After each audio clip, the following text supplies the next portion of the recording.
right, welcome to the show where we explore the who, what, where, how, and why of the extraordinary people who define our north of normal metro. I'm Conrad Fargo, and this is the Fargo Five. Today we have Keith Stensgard, I didn't check your pronunciation on that, but you are the president of Maui Sauce. Hello, Keith. Hey, thanks for having me. Thanks for coming on. Now, what I like to let people do is go ahead and introduce yourselves. I know you. How I know you is I met you at an HBA event. Correct. Yep. The Home Builders Association, although they've got a new name now, right? Red River something. They had HBA. Yeah. They had that branding. I don't know why they decided to switch things up, but anyhow, we were at an event. Met you. You seemed like an interesting guy. So yeah. You should come right on the show. So why don't you tell everybody what it is that you do? Okay, well, I've been in the restaurant bar business for a very long time. All through the years of growing up, right out through college, I was working some bartending jobs through the years, and then basically right out of college, I ended up going out to on my bucket list went out to Maui. The island, Hawaii, yep. Yeah. I was just one of those things, on the list that I just wanted to do before, life goes by so fast. So I had it as one of my 3 things I wanted to do. And then right out when I got done with college, I basically worked all summer, saved every penny. And where did you go to college? NDSU. Okay. Yep. So you're Fargo-born and raised. I'm a Fargo-born and raised. Okay. I was gone for a few years doing some things, but born and raised, wrestled here at North Dakota State. Okay. All right. And been here pretty much my whole life, except for the little stint, the year and a half I was in Maui, and then I was down in Phoenix for about a year or two doing some in the restaurant bar business too. Yeah, and so what is it that you do now? So now, when I was down in Maui, this is why it's called Maui Sauce. It is a local company. It's a Midwest company. Yeah. It's in a lot of the grocery stores, like 58 grocery stores in the Midwest here now. Oh wow! It's my own brand that I came up with.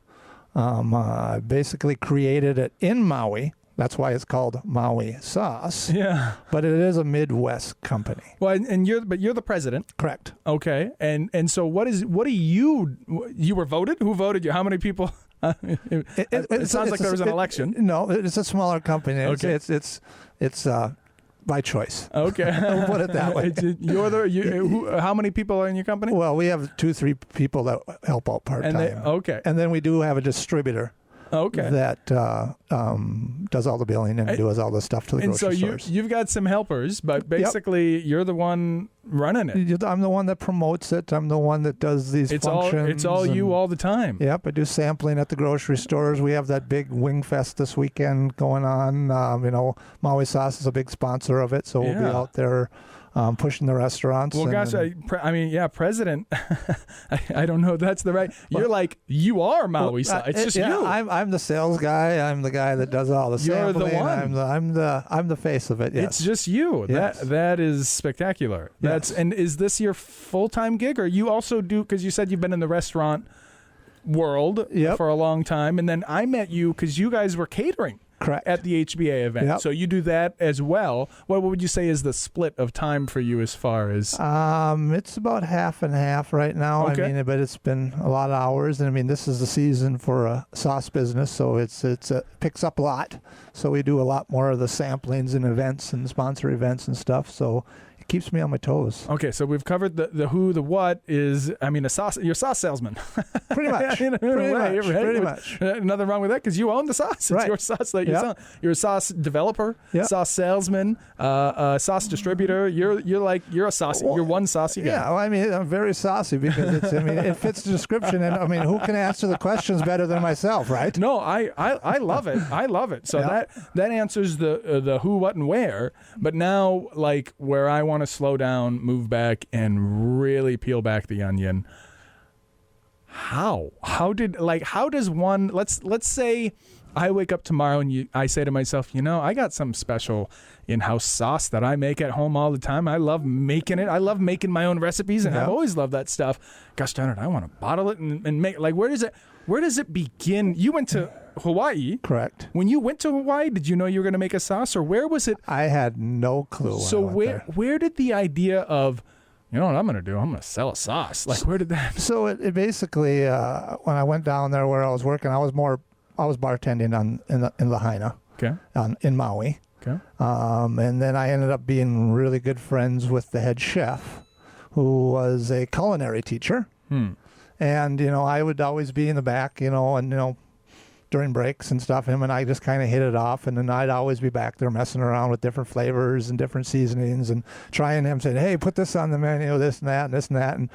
And he just ended up, I don't know, a couple months down the road, he was like, he goes, you're natural at this. He goes, you know how to blend seasonings and flavoring. And he goes, a lot of your stuff is really good. So I ended up, just kind of playing with a lot of stuff, writing down things and then making up sauces. And my customers would come in, and While you were in Hawaii still? While I was in Hawaii, Yeah. yep. So I would kind of, hey, you want to try a sauce on the side? I made this, and, oh, yeah. And then one thing led to another, and he ended up talking me into taking a culinary class school, and then I ended up doing that. So then I kind of really got into like it. maybe his compliments were sales technique of his. Yeah. He kind of. It was for a long time. I kept saying, no, I pour the drinks, I don't need to be making anything. And he's like, come on, And one thing after another, how it goes. What do his classes cost? What is something like that? Like, what did that entail? It was more of a night. We did a night class on Tuesdays and Thursdays.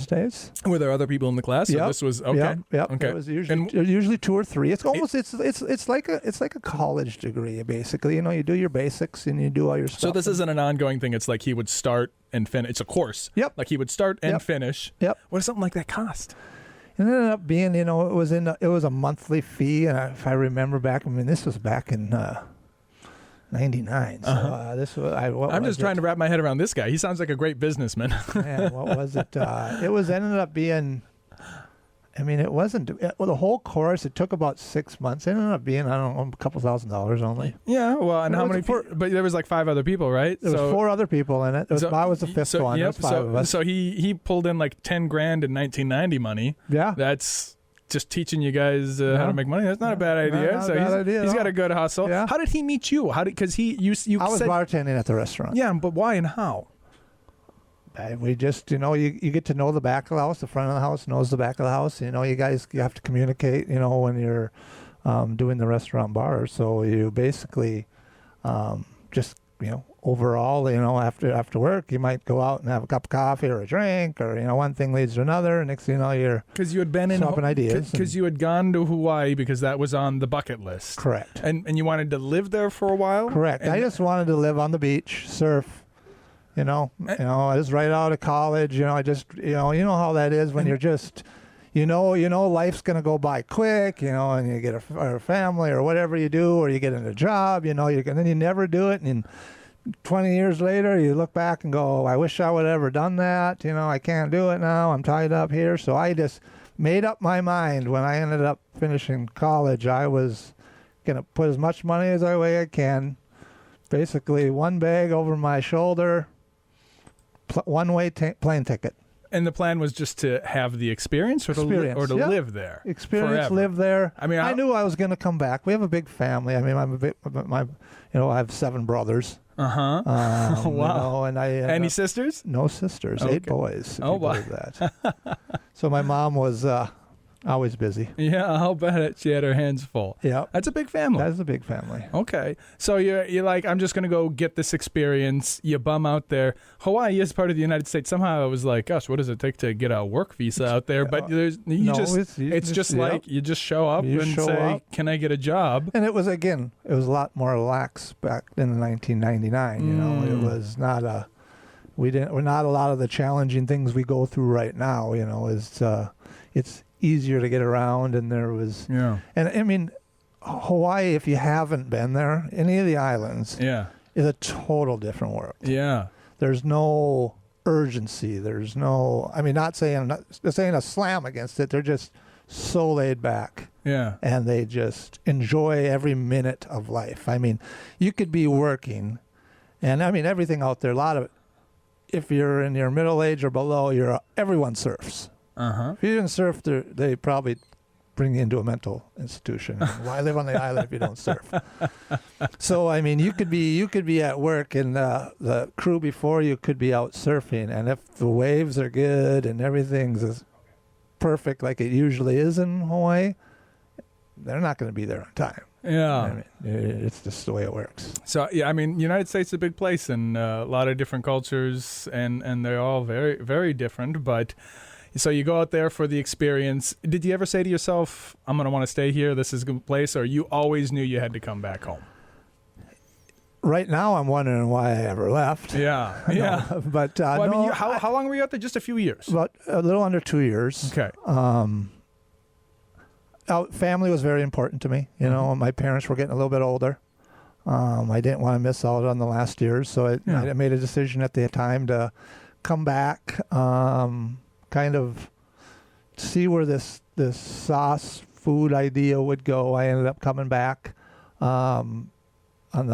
ended up getting a food truck and trying the sauces, still making them by hand back then, and seeing what the Midwest people thought of the flavors that we kind of created out in the Maui area. Okay, and then I'm a little distracted. It seems we've got some police officers or firemen. Everything is okay. Okay, and I didn't close the door, and I heard them knocking on the door. I got all distracted. So no, you're all right. Let you're me. Good. Why don't you go over? And, I'm gonna go close the door just so that I can keep my head on straight. Thanks, guys. That's on me. I should have this. So when you walked in, I'm missing the. Yeah, I did see that. I thought it was a welcoming party for me or something. I was almost afraid they were going to tow my car or something. That's the last thing I want. But we don't have the camera. If you're watching this online, you'll see that it's probably just going to be a still of my face. I can't get the camera to work. This is a live radio show. Yeah, we're doing the best we can here. Okay, let me completely resettle. So, you say to yourself, I just want to have the experience. I understand that. I went out. I did a similar thing with concrete. I said, I'm going to work with my hands. I'm going to be a computer worker, so I'm going to go get a real job working concrete. And I went and worked with concrete for like 3 weeks. Had to give that up. Couldn't haven't we all done that? I've done it too. I only last. How long did you last? Well, I did it that summer before I went to Hawaii. I just worked overtime and you filled it out. It was raining the whole time. I only made like 30-hour weeks. I just couldn't.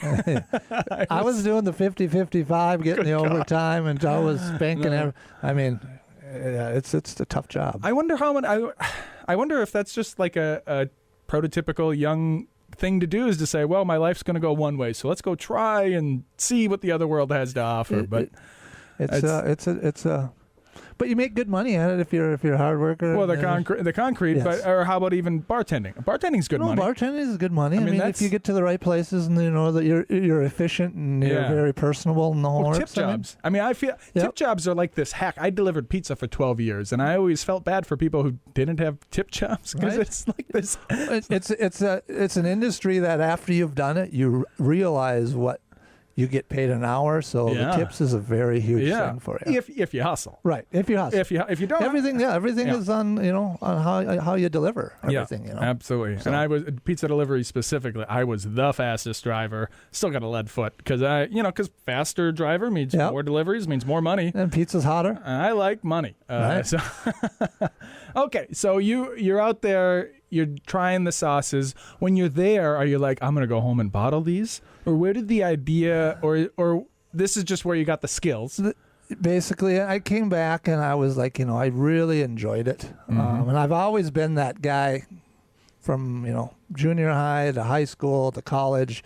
Everything was sauces. I dip everything. I would marinate everything, and then I'd cook with everything. I was just a sauce connoisseur. Yeah. I just love different sauces, and it just intrigued me. Yeah. So that's where it kind of all started falling into place, and then I'm like, this is kind of neat. I kind of enjoy this. So but where do you get the idea? I'm gonna bottle it myself. Like, where does that? So that happened when I came back. I mean, I had no idea of I was gonna bottle it in Maui when I got back. When I came back, I was getting back in the restaurant bar business probably again, doing a GM job or trying to get in the manager's job. Yeah. I was just basically out of college and stuff. So, what did you go to college for though?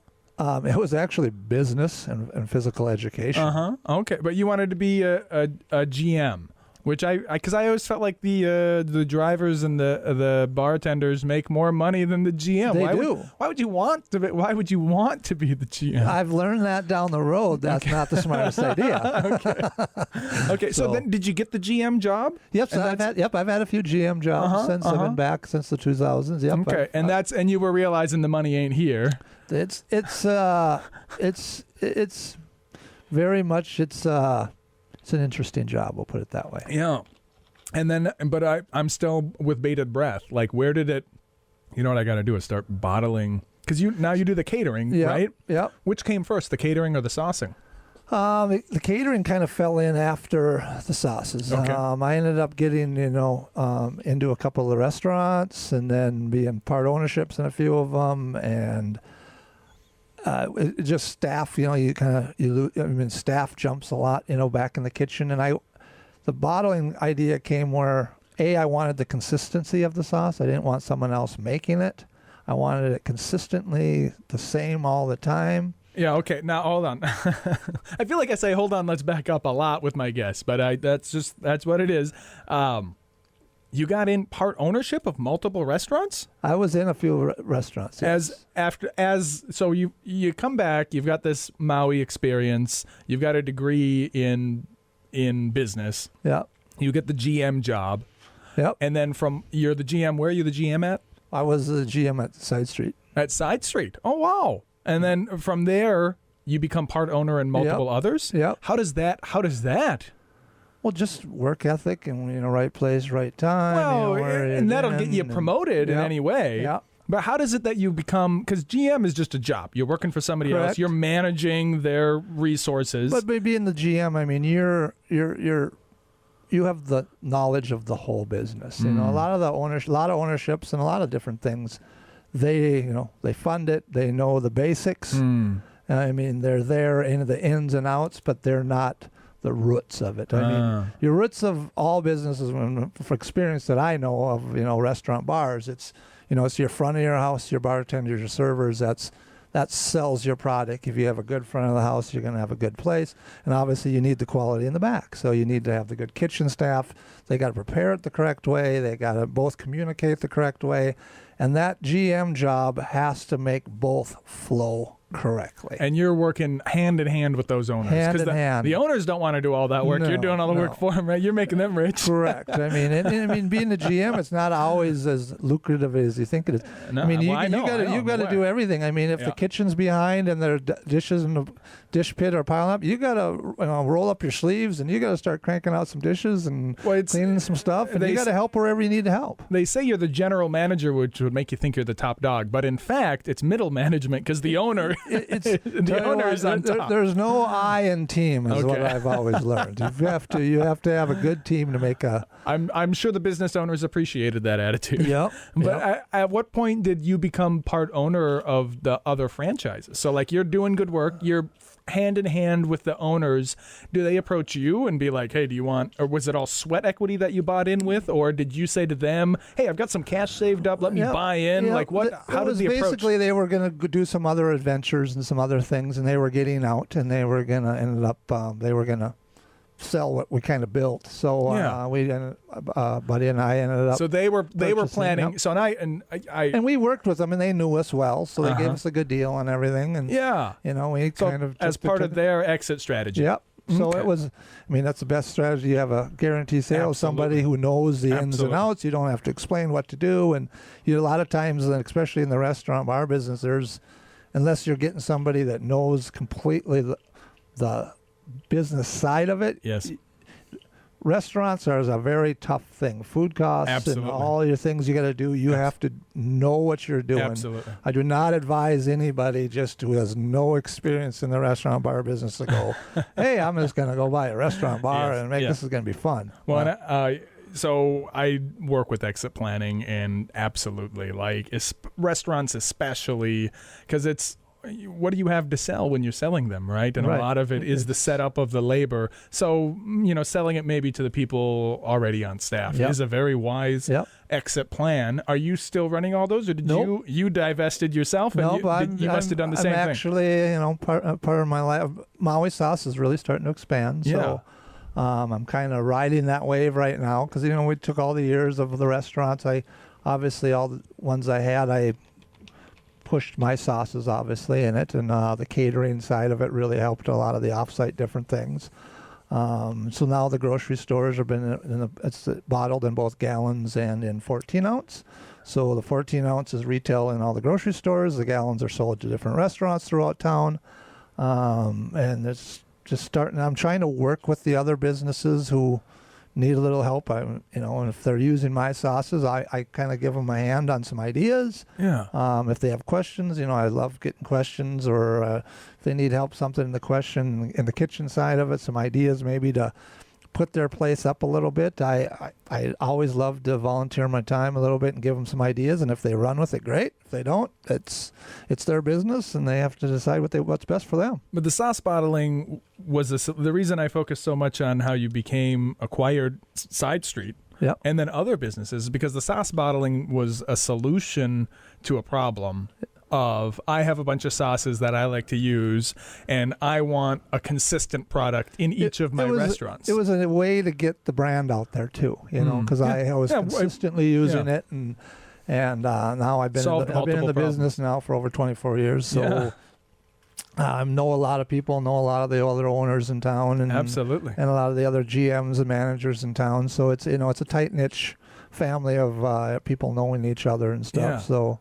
Yeah, it just ended up, one thing led to another, and I'm just at that point right now where Maui Sauce, I can see it hopefully going nationally, and if that's a good thing, this will be a nice adventure from Fargo-Moorhead area that has another brand that goes national, Yeah, absolutely. And I think, who else is from the area? There's a lot of Dakota-made, I want to say, like Dots Pretzels. Dots, they went really big. If you could have that kind of success. If Hershey, stay in touch. If Hershey calls me, Hershey, if you're listening, my phone can ring. Yeah. So what's the process like, just getting off the ground? So I understand it was a solution to a problem. You had multiple restaurants, but I could imagine we could approach this from another venue. I mean, like, just if I have my own personal branded sauce that I love to make at home and I just want to share it with the world, like, what was the first process of getting it manufactured? Did you have to find are there an industry of people who take your recipes? Like, what was that whole process? There's a lot of steps to it. Yeah. I mean, it's just not. Well, we got 20 minutes. Yeah, Tell me. I want to know. I really want to know. It's a step of, first you got to process. You got to see. You got to break it down to do it the smart way. If I would do it differently, if I would have, I could do it over again right now. Tell me. I mean, I went through some of the tougher stages where you didn't, it was. That's what I want to. That's what I want to. Bad decisions. And that's what I want to. I want to know what you did, what you would have done different. Yep, I want to know that. And you got to throw in that COVID didn't help when you have a warehouse full of sauce and there's no product getting sold. That one kind of hurt the old. Shelf life's pretty good though, right? Oh yeah, we got a year and a half on everything, but there's times where there's going to be some waste and stuff where you try to minimize that. I mean, you have to be pushing it all the time, every day, every minute. You have to love it and you have to believe in it. I mean, that's in anything you do. If you have the passion for it and the belief in it, it's it'll work. I think maybe you would agree though, having a product. So because you've done service, right? Like running a restaurant isn't as much of it. I've done everything. And those are that's selling a service. Correct. You're not really. Restaurants, you think you're selling the food. That's not. No. It's the service. It's the fact that you're there, that you keep the doors open, and that they can count on you to make the food. Like, the food itself is almost incidental, right? Yeah. But on the other hand, the Maui Sauce, now that's actually a product. You're selling a product. It's a product. And that's a whole other can of worms, wouldn't you agree, than your previous experience. 100%. Right? You've got a thing, and it's very special, but... And I would love myself to get into selling things. Yep. But I mean, where do you even begin? Because you weren't making it and bottling it yourself, or were you? No. Was it at no point were you making it in batch and bottling it yourself? Not selling it to the public. I mean, in the beginning, before it took off, I was in the formulation stages. Formulations. Sure. I had the formulation, but the first few restaurants, I was still making it at night in a certified kitchen. Yeah. And serving it to the public, but I wasn't bottling it and giving it to a grocery store or anything until you have to do that commercially. You have to do FDA. I want to know the So you're making it in the commercial kitchen. You're making a big vat of it. You're putting it in bottles and then bringing it to these restaurants that you're part owner or you're working with. No, I was making it at the restaurants. Okay, in the different restaurants. There was nothing distributed anywhere. You have to, there's so many rules with the health inspections and stuff like that. Yeah. You can't just It's a morass. make something at home. You can't. That's a no-no. You have to make it in your kitchen, Yes. where your establishment's at, and then you have to refrigerate it correctly and follow all the steps of the health department. Yes, but when you want to take it and then go wide with it, and you want to start selling it to the grocery stores and That's whatever, a whole different story. and what's step one? Like, where do you start? Step one is you're going to have to make sure it's cost efficient. What I mean by that is not just what the big cost of bottling is you need to break down your costs first on... Is that where you started? That's where I overlooked it a little bit. Yeah. I thought, that's fine. But you need to figure out what the cost is. Then you got to figure out what kind of markup I can then be in it. And you got to make sure that the market will buy it at that price. If you for instance, if I had bottled something and it ended up being my cost at $4 and I want to make it 40% on it, $6, but now you got to remember the grocery store wants their margin too. Yeah. So, you can't have a bottle of sauce and sell it for $20. Yeah. Yeah. It'll be sitting on the shelf and you'll be replacing a lot of sauce. But what I'm super interested in is the actual manufacturing itself. Who's making it? Like how I think they're called white label manufacturers. Yep. Is that what they're called? I don't even know. How many are there? They're throughout the Midwest. There's not a lot up in the Midwest here. It's more, the Minneapolis area. And how did you find those? Basically, you have to go into different ones, and you have to go tour the factories and see. But what was your process? Like, did you just start by Googling? You knew them because you were in the restaurants, or like what? I basically kind of tracked them down, and I went and looked at a different. You just look under bottling services. You know, commercial bottling. Call the FDA. You called the FDA? Yeah, and see who they. You talked to them a lot? No, they just kind of said, just make sure you do it right. They have a number? What's their home number? Yeah, I don't know. I don't got them on my speed dial. Yeah. So you've. So a bottler does all my stuff now. So I don't make it in any of the kitchens now. It's serviced. It's made in gallons for restaurants. It's made in 14-ounce for And so stores. what I want to do is paint like a narrative, like a pic, because I'm still missing it, right? So like I can picture you in the back end of the kitchen at night, with a big, I know the food safe plastic 5-gallon tub, right? Yep. And you're sitting there mixing it up with a food safe spatula and pouring it, probably using the big cup and pouring it into the bottle. Like I can picture you doing that. Yep. And I can picture you have a manufacturer who has now produced, 20 cases. What was the first minimum order?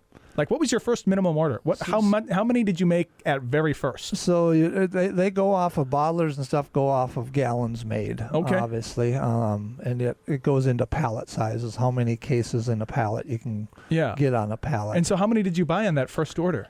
That first order, if I was remembering right, you had to buy. Ended up being like the 80 to 100 cases of 14-ounce bottles, and then the gallons.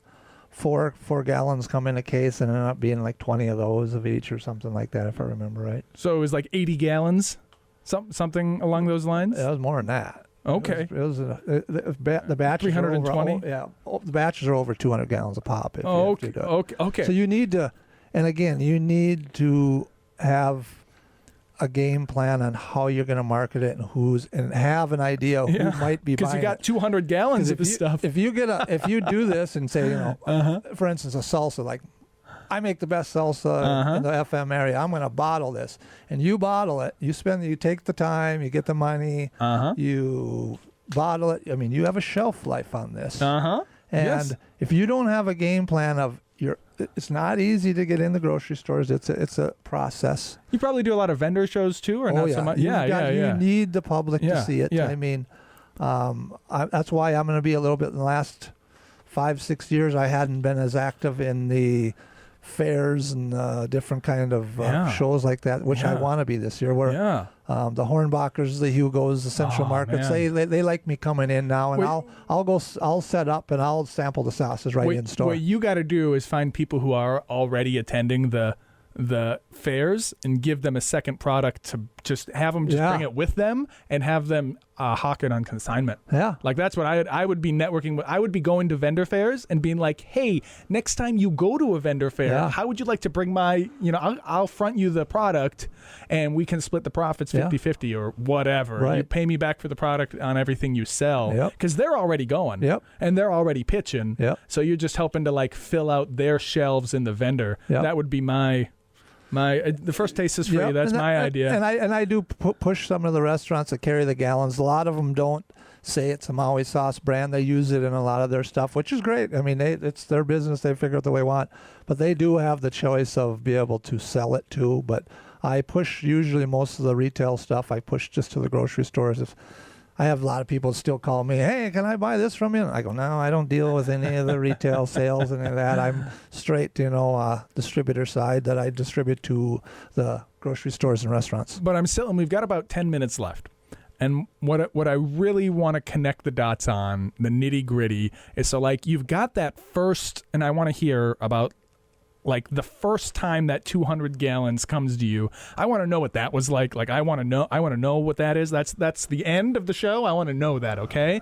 But I want like the HBO miniseries version of like it opens up, right? Like we come in on you late night working at Side Street, mixing the stuff together. That's the beginning. That was way before Side Street. Okay. All right. Well, wherever it is, you're mixing it up in those 5-gallon whatevers. And then at the end, of the mini series, we've got, you receiving and having the experience of, oh my goodness, 200 gallons, somebody else made my sauce. Like what is, because I have no idea what is in between those two things where you're making it by hand in some commercial kitchen, you're receiving a 200-gallon order of it. What happens in between there? Because I just can't picture. You said you look them up and call the FDA. I don't know how to do that. What does that mean? I mean, what is everything has to pass by? I mean, there's strict rules on being able to sell to the retail, to the public. I mean, there's steps that it has to be guaranteed safe for the public to consume. So, and you can't do that yourself in your restaurants, even though. So you got to find a bottler. You have to find a bottler that can package it and seal it safely, that it can have shelf life. And so then you call up the bottlers and you say, here's my recipe, and then they go out and buy a bunch of Kikkoman, or like they manufacture their own soy sauce, or like you've got a recipe of like 8 ingredients. You give them all the ingredients. Yeah. So you got to buy the ingredients in bulk. Nope. They buy all the ingredients. They have to have everything in their facility. You can't bring anything from the outside to a bottler and say, here, make. So they've got a menu of ingredients that they already have? You have to go there and show them how you make it, what consistencies you do. You got to have it narrowed down to exact amounts. That whole process, just to start, you must be shelling money out of pocket. Tell me about it. Tell me about it. It started out, I mean, obviously as a passion. I started with just one flavor first. And I was like, I'm going to make this work. I'm going to be going all over. And I hadn't contacted the grocery stores yet as much. They're tougher to get in.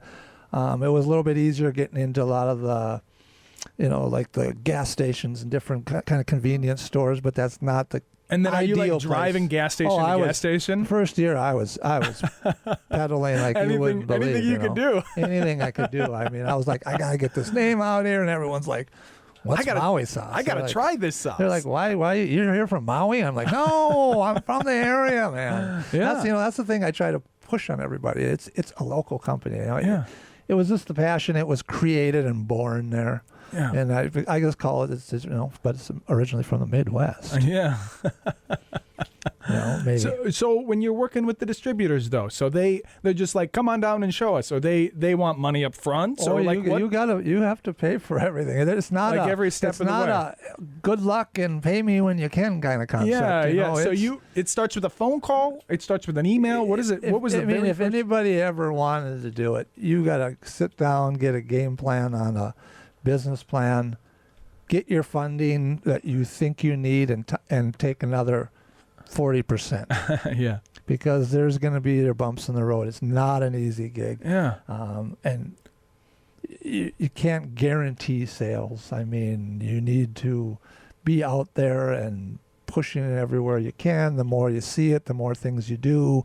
I mean, that's things like that's why I'm one of the sponsors for Wing Fest this weekend. Oh, you at the are? Horse Park. Yeah, Maui Sauce is one of the main sponsors of Wing Fest. Obviously, Wow. it's restaurants pushing wings. And Maui Sauce is a lot of sauce, 8 different That's great sauces. synergy. Yeah. So we're a big sponsor. We're going to be sampling out there for the Maui Sauce flavors out there. How for many free. flavors do you have now? There's 8 flavors and 1 seasoning. Okay. Oh, wow. And so seasoning is more like just a shake on. It's more of an all seasoning. It's great. I mean, I got a very good following with that. That's in the grocery stores too.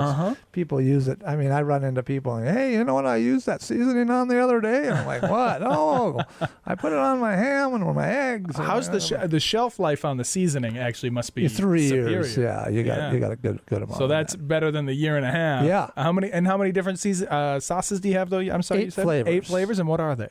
So we got everything from a mild to a medium to a hot.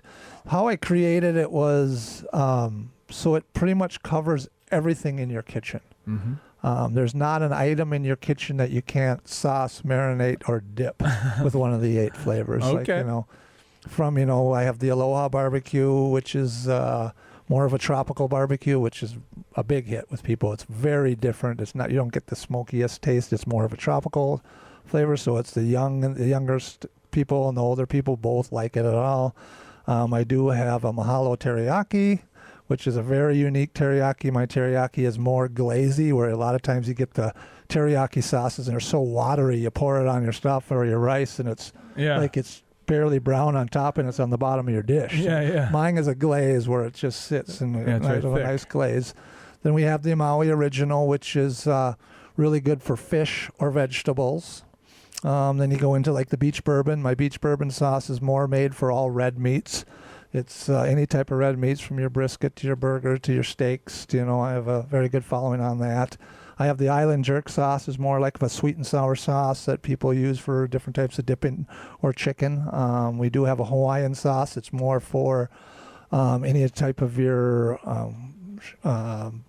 rice too, or chicken, or different types of things like that for too. Well, I love me a good sauce. Yeah. If I wanted to like sit down and get like a sampler or something like that, are there restaurants in town that would help hook me up with something like that? Or I mean, who carries it? Or where would I, if I didn't want to buy all 8 bottles because I wanted to like try everything? Is that an offering? Yeah, there's a few of them that carry most of them. Like the grocery stores, like Hornbacher's area right now. But then I got to buy all 8 bottles, right? Hornbacher's right now, it just got moved into the sauce section, so that's a hard place to get into.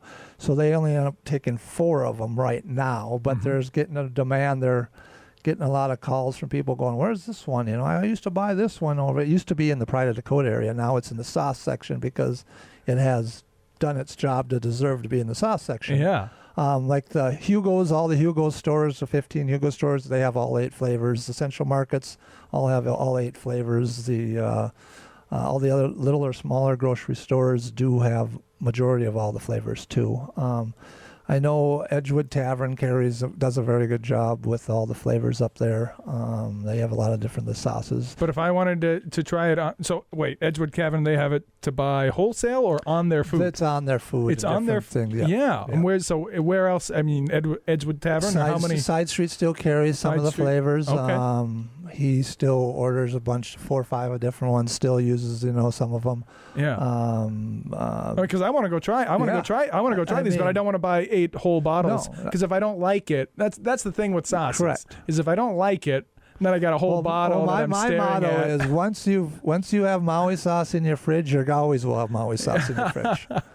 When I got talked into, I was reading some Twitter thread, peri sauce. You ever heard that? Yep, it's like a South African, I think. Yep. Bought like 3 bottles of that to try them and hated them all. Ended up throwing them all away. That is a different flavor. I'm known. I'm sure my wife, who listens to every episode, will listen to this and just roll her eyes like, "Oh Lord, we're buying all 8 bottles, aren't we?" We're gonna have 8 bottles of Maui sauce in the fridge. So save me. How can I try the sauce before I buy? Come to Wingfest this Saturday. All 8 flavors will be free sampling out there on different types of stuff. Well, there you go. That's the correct answer. Yes. Tell me more about Wingfest. So Wingfest is this Saturday. Okay. We have 8 local restaurants out there competing. The VIP get in at 11. That's they are more for the voting of who wins the championship for the best flavored wings. Okay. At noon, the gates open for general. You can come in, and there's the front vendors are playing out there. They have the Preakness horse racing live simulation. You can bet on some horses if you're into that. You can go around it. You can just pick what vendors you want. It's not real. I'm sorry. It's not real horse racing. It's the real race that's telecasted on the TVs. Okay, so there will be a horse race? No, the real horse race, the Preakness is the second leg. I don't know what Preakness means, I guess. So there's 3 legs of the Triple Crown, what they call it. I'm not a big horse guy, but these are things I know. So the Kentucky Derby is the first one. Yeah. That's a big race. And if that horse, the next race is called the Preakness. It's a national televised race. Okay, and they're going to be betting on the horse? They have 2 live tellers there because it's at the horse park. Yeah. They're licensed to do live betting. So they're all set up. So you can go out there and look on the TVs, Wow. eat a couple wings, listen to the front vendors. You can make a couple bets if you want. Is there like an entry fee, or are you just paying for the food? Or there's an $8 fee to get in. Okay, per head, I'll bet. Kids are free, maybe? 8 and under's free. 8 and under. Oh, okay, that's all 3 of my kids. Yep, I love it. Yep. I love it. So, okay. I love wings. You can go out there. I mean, nice thing is it's not like a restaurant where you have to buy 12. Each restaurant's selling 2 at a time. Yeah. So you can try 3, 4, or 5 different restaurants that you want to try, and I love you can see wings. a flavor and go, "Oh, that sounds interesting. I want to try that one." Yeah. Or I could try all 8 of your flavors. You can. Those will be all there to try all 8. Yeah, and that'll be you are like one of the no, because you are the. I'm a sponsor. You're a sponsor. Maui Sauce is a sponsor, so it'll be. That's more than just being a vendor. Maui Sauce will be on the side. We're pushing the restaurants to push their name, pushing sauce brands. To put their passion. That's amazing. Yeah. It's an interesting story. Yeah. And I still have questions about like how you went about, but the time is up. This is the show. We've already been doing this for 50 minutes. What do you went think? 50 minutes? It's been 50 minutes, my friend. Boy, I could go another 20. My life story must be pretty long. I could do this all day. It's the greatest compliment. Everybody says how quickly it goes. I've chosen to take that as a compliment. No, it is high energy. I love it here. You chose. We're going to listen to Kokomo. Tell me why that song. Obviously, it's a Hawaiian song. Is it? Is Kokomo a Hawaiian beat? It's the Beach Boys. It's old Kokomo Hawaiian beach music, kind of summery. I mean, that's the brand of my Maui sauce. I call it the taste of paradise. Somehow I thought Kokomo was in the Caribbean. I don't know anything about anything. I don't know. I used to hear it all the time. I thought of the tropics and the Hawaiian Islands. It sounds like a Hawaiian. Actually, it sounds like a Hawaiian, doesn't it? Because Hawaiian always has that constant. It's summery. It's warm. Yeah. That's the vibe. That's a good song for you. Vibe. Okay. One more time, plug yourself, and we'll listen to that and get out of here. Hey, I appreciate having me on for Maui Sauce. Hit your local store. If not, come out to Wingfest this weekend. So doors open at noon. You can try a bunch of free sampling of all the Maui sauces. There'll be a bunch of different wing vendors, front vendors, and there is the Preakness horse racing if you're interested in that. All right. And of course, I am Conrad Fargo. You can find me anywhere you type Conrad in Fargo, I'll show up. Keith, have you ever heard of a website, maybe a little niche? Maybe they sell your stuff, though, actually, Amazon.com. Can you buy Maui Sauce on Amazon.com? I haven't gotten that. We started looking into it, and they want to. Well, I got a leg up on you, brother, because guess what? If you type in Conrad Fargo on Amazon, I'm there. I'm already there. Well, you're the big deal. I gotta be a big deal like you. So go on Amazon. Do you have one of those old mechanical typewriters? I do not. Type in Conrad Fargo there, even I show up. Okay. Anywhere you type in, if you just open up your phone, Conrad Fargo, I'm there. So find me. And then, of course, please like, share, and subscribe. Oh, boy, I keep cutting out. I can't hear myself. All right, let's just get out of here. Right. We're getting out of here. This is the end of the show. We're going to listen. Thank you, Keith. Appreciate so much. It was on. an amazing story. Thank you for coming on. Thank you, everybody, for listening. And we will see you all next week.